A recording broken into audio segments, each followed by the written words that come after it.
Okay, so you want to own a theme park. Roller coasters in the skyline, families lining up at the gate, food stands selling soda for the price of a small appliance, parking lots full before noon, and thousands of customers paying you for the privilege of waiting 45 minutes to be frightened by machinery. Sounds simple, it is not simple, because a theme park can be crowded, famous, and full of people carrying expensive souvenirs, and still become one of the fastest ways to turn a mountain of money into an empty parking lot. That is the first paradox. A line outside the ride looks like demand. A line on the balance sheet may tell a different story. In 2025, Six Flags reported 47.4 million guest visits and approximately $3.1 billion in revenue. The average guest spent about $62 inside the system. The company still reported a net loss of roughly $1.6 billion, largely because of a massive accounting impairment. The guests arrived. The roller coasters operated. The company still had to explain a number with 10 digits. Now look at Disney. Its experiences division generated more than $36 billion in revenue during fiscal 2025 and almost $10 billion in operating income. But only about 1/3 of that revenue came from theme park admission. The rest came from resorts, vacations, food, drinks, merchandise, licensing, and everything else surrounding the gate. The ride gets the commercial, the hotel room gets the credit card. Before you collect $1 from a ticket, you need land. A lot of land. Not simply enough land for the roller coaster. You need parking, roads, utilities, drainage, backstage areas, warehouses, kitchens, employee buildings, maintenance shops, first aid, security, waste handling, landscaping, fire access, and enough empty space around certain rides to prevent the neighborhood from becoming part of the experience. Then you need zoning, environmental reviews, building permits, traffic studies, noise studies, emergency plans, and meetings where local residents ask whether the screaming will continue after dinner. The theme park may sell fantasy. The planning department sells forms. Then comes construction. A major roller coaster can cost tens of millions of dollars. A heavily themed attraction can cost far more.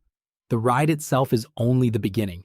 You need foundations, electrical systems, control systems, queues, shades, safety barriers, evacuation routes, landscaping, signs, music, lighting, buildings, and the giant gift shop, positioned exactly where every rider must walk after surviving.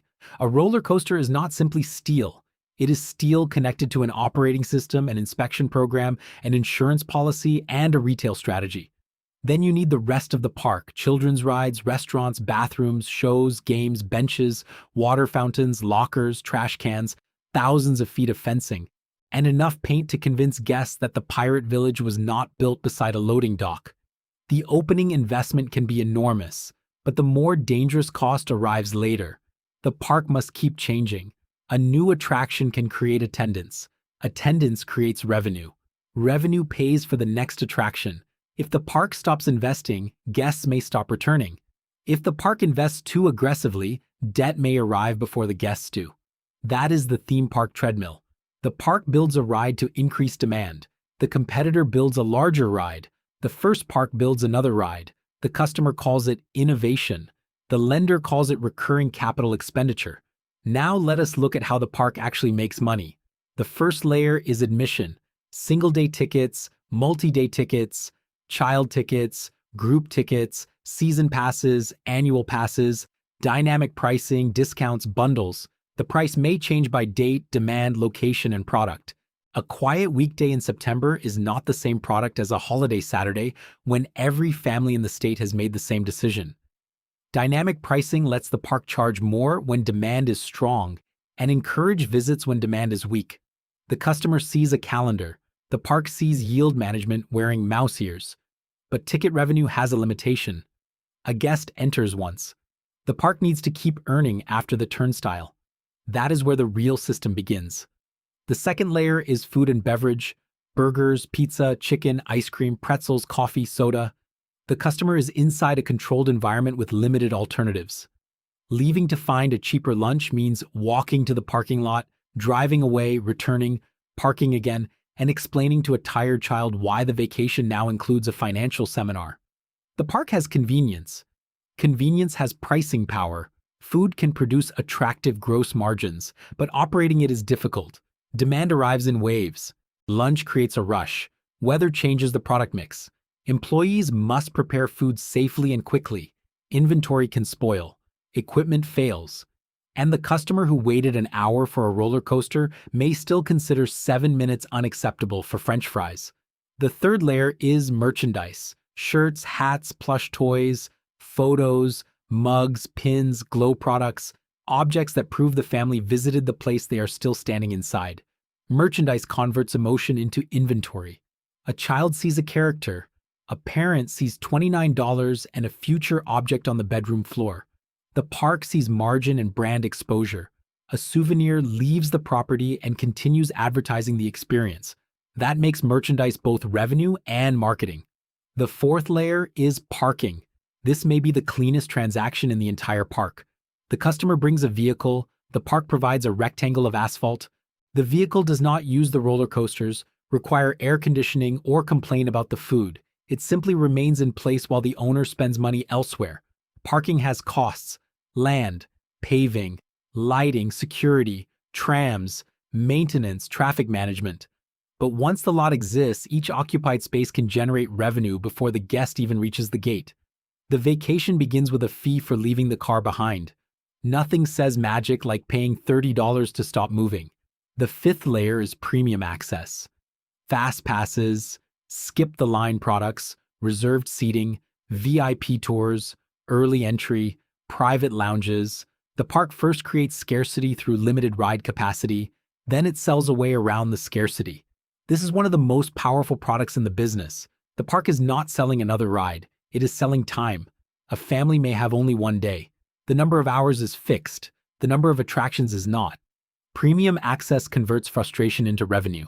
The regular line sees inequality. The income statement sees segmentation. But there is a limit. Sell too much premium access, and the premium line becomes slow. Slow the regular line too much, and ordinary guests feel punished. The park must monetize waiting without making the waiting feel like the product. That is a delicate business. The sixth layer is season passes. A season pass collects cash early and encourages repeat visits. The guest feels the future visits are free.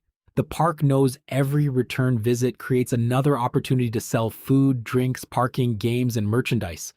The pass is not merely admission, it is a subscription to future spending. A loyal guest may visit 6 times. The gate revenue per visit declines. The food revenue may not. This is why parks build loyalty programs, member events, discounts, and monthly payment plans.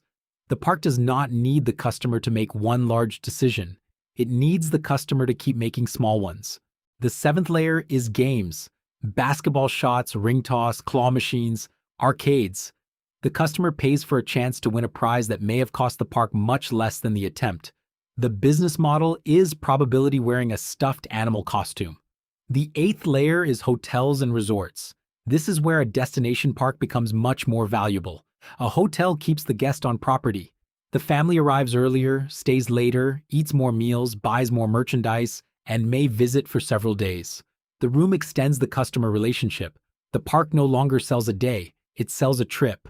Hotels also allow packages: room plus tickets, breakfast plus early entry, transportation plus convenience. The customer buys simplicity. The operator connects several revenue streams inside one reservation. Disney reported more than $9 billion in resorts and vacations revenue during fiscal 2025. That number explains why the castle has so many hotel rooms nearby. The ninth layer is sponsorship and licensing. A beverage company pays for exclusivity. A bank sponsors an attraction. A food brand receives access to millions of visitors. The park may also license intellectual property. Movies, characters, music, sports. A famous franchise can create immediate emotional demand. The guest already knows the story before entering the queue, but famous stories are not free. Licensing agreements can include fees, creative approvals, operating requirements, and merchandise economics. The attraction gains recognition. The park gives up part of the control. A generic dragon belongs to the park. A famous wizard may arrive with lawyers. Now the business looks excellent. Admission, food, merchandise, parking, premium access, hotels, games, sponsorships, and licensing. money from every direction. Now for the other side of the ledger, labor. Theme parks require enormous workforces: ride operators, food workers, security, cleaners, actors, technicians, lifeguards, landscapers, cashiers, drivers, nurses, managers, maintenance teams, employees who smile while explaining for the 400th time that the ride is closed because lightning is nearby. Many parks are seasonal. They hire thousands of workers for only part of the year. Training must happen quickly. Safety standards must remain high. Turnover can be substantial. The park cannot place an inexperienced employee on a ride and hope the customer understands the learning curve. Then there is maintenance. Every ride is a machine exposed to weather, vibration, heavy use, and people who believe the restraint should close despite the evidence. Inspections happen daily, weekly, monthly, and annually, depending on the equipment and rules. Parts wear, sensors fail, paint fades, water systems corrode, wooden coasters require continuous attention. Computer systems become obsolete. The park may spend millions maintaining an attraction that was marketed as new 10 years earlier. The guest remembers the thrill. The maintenance team remembers the bearings. Energy is another major expense. Roller coasters use power. Dark rides use power. Air conditioning uses power. Lighting, kitchens, hotels, pumps, refrigeration, music, and water attractions use power. A park can reduce energy use with efficient systems and careful operations. It cannot turn off the experience while the guest is inside it. Weather creates a special risk. Rain reduces attendance. Extreme heat changes behavior. Cold shortens seasons. Lightning closes outdoor rides. Hurricanes disrupt travel. Wildfire smoke can damage demand far from the fire. The park may have sold tickets. The weather did not sign the revenue forecast. Seasonality makes everything harder. A park may earn most of its annual cash during summer, holidays, and selected weekends. A weak peak season cannot be fully repaired in February. The roller coaster may be closed for winter. Interest is open year-round. Insurance and liability are also significant. The park manages large crowds, complex machinery, food, water, vehicles, fireworks, and thousands of opportunities for somebody to ignore a sign. Safety failures can cause injuries, legal claims, regulatory action, and reputational damage. Even when the park follows the rules, accidents can change public perception immediately. A ride can operate safely millions of times. One widely shared incident becomes the brand. Then there is debt. This is where the fantasy can end. Theme parks require huge upfront capital and continuous reinvestment. Owners borrow money to build, acquire, renovate, and expand. The debt assumes future attendance. The attendance assumes marketing, weather, consumer confidence, and competition. The roller coaster is steel. The forecast is imagination. Six Flags entered bankruptcy in 2009, carrying heavy debt after years of expansion and financial pressure. When it emerged in 2010, the restructuring had eliminated more than $1 billion of debt. The parks had rides, the company had customers. The problem was the capital structure around them. This is a recurring theme in entertainment businesses. The attraction can work, the financing can still fail. Now let us examine one of the most dramatic theme park collapses in America: Hard Rock Park. The idea sounded powerful. Myrtle Beach already attracted millions of tourists. Hard Rock was a globally recognized brand. The park would combine roller coasters, music, concerts, themed lands, and rock and roll culture. It was ambitious. It was different. It was built at a reported cost of roughly $400 million. The project opened in 2008. That was excellent timing if the business plan involved entering a recession immediately. The park expected huge attendance. The attendance did not arrive. Reports later indicated only a fraction of the projected visitors came during the first season. The location had problems. The marketing had problems. The ticket price had problems. The broader economy had a very large problem. Hard Rock Park closed in September 2008 and entered bankruptcy. It had operated for only part of one season. A buyer later received court approval to purchase the property for $25 million. A project associated with roughly $400 million of investment sold for about the price of one major modern attraction. That is not depreciation. That is the entire park falling out of the ride. The new owners reopened it under a different name in 2009. The rebranding did not solve the demand problem. The park closed again. The rides were eventually sold or removed. The property sat as a monument to the difference between tourist traffic and theme park demand. Myrtle Beach had visitors. The park assumed those visitors wanted this product at this price in this location. Those are not the same statement. This is the theme park lesson. A famous name does not guarantee attendance. A good ride does not guarantee attendance.